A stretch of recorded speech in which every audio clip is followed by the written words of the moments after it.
Honorable Asamblea, en nombre de la Comisión de Puntos Constitucionales, vengo a presentar el dictamen de esta comisión, complemento del anterior, en coordinación, desde luego, con las comisiones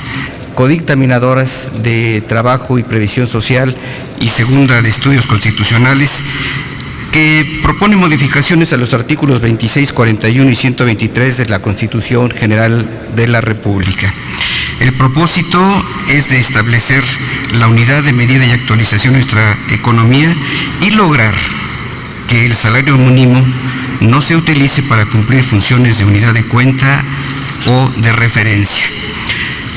Dejo constancia, creo que es importante mencionarlo, de reconocimiento al interés y solidaridad de los integrantes de las comisiones codictaminadoras, y en particular a sus presidentes, los senadores Ernesto Gándara Camú y Alejandro Encinas Rodríguez, que en su momento expresarán lo conducente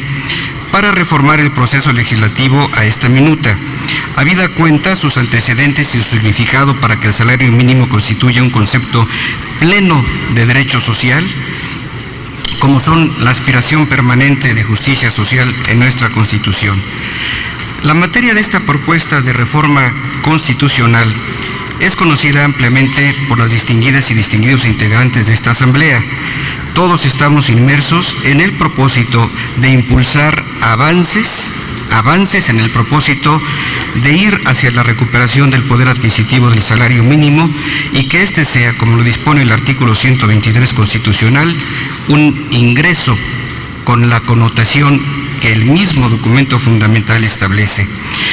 En el dictamen presentado a su consideración se da cuenta de las iniciativas que esta materia y con objetivo convergente han promovido el senador Armando Neira Chávez, la senadora Alejandra Barrales Magdaleno, ahora con licencia, y el senador Héctor Larios Córdoba. Esta minuta de la Cámara de Diputados, que considera la iniciativa propuesta por el presidente Enrique Peña Nieto,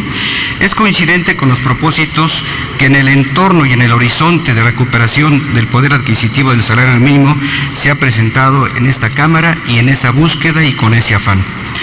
Desde luego también dejo testimonio de reconocimiento a las tareas de los senadores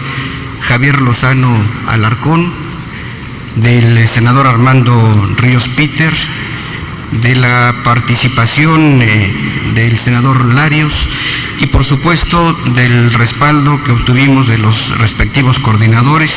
el senador Emilio Gamboa, el senador Fernando Herrera Ávila, del senador Miguel Barbosa Huerta. Nuestra gratitud para ellos.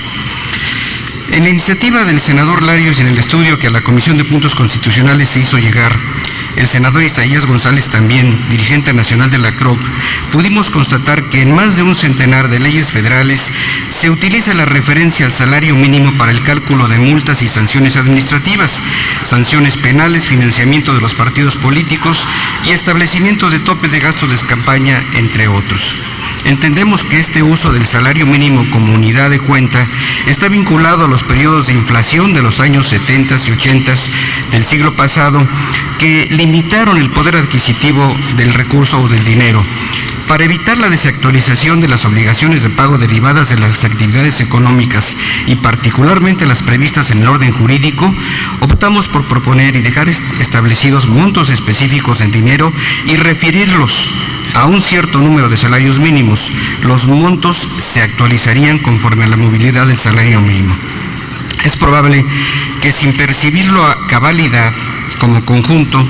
incidimos en la desactualización de la función social del salario mínimo al utilizarlo como unidad de cuenta.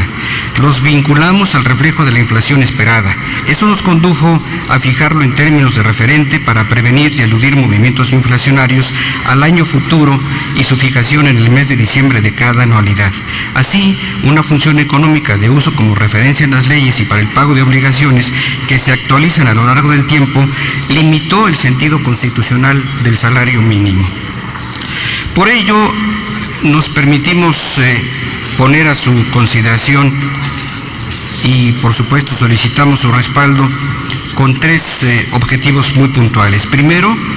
establecer la unidad de medida y actualización, la UMA, y de otorgarle la función de unidad de cuenta de nuestra economía para el pago de obligaciones que requieren su actualización a lo largo del tiempo, a fin de reflejar la inflación durante ese periodo y la responsabilidad de determinar el valor de la UMA en dinero, que estará a cargo de un organismo constitucional autónomo como es el Instituto Nacional de Estadística y Geografía. Segundo, no utilizar el salario mínimo como unidad de cuenta con objeto de afirmar su esencia social y su sentido de justo derecho de los trabajadores. Tercero, disponer un régimen transitorio que permita adoptar las medidas necesarias para el surgimiento de la unidad de medida y actualización y la vinculación del crecimiento del salario mínimo, no a la inflación esperada, sino al incremento del Producto Interno Bruto, a la productividad y al crecimiento económico. Adicionalmente, como elemento inmediato de la revisión del salario mínimo como unidad de cuenta en el orden jurídico, se sustituye por la UMA, es decir, la unidad de medida y actualización, para el cálculo del financiamiento público de partidos políticos. Debo precisar también que en el acuerdo de modificaciones al dictamen presentado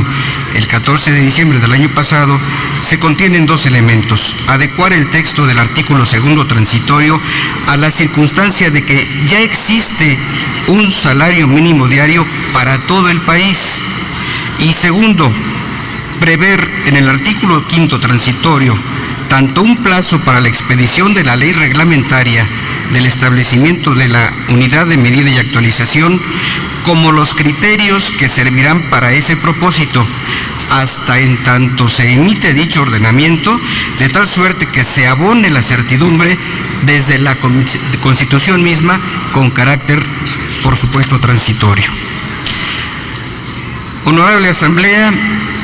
fijemos nuestro horizonte en el afán de buscar que el salario mínimo tenga el sentido constitucional que le corresponde. Para lograrlo,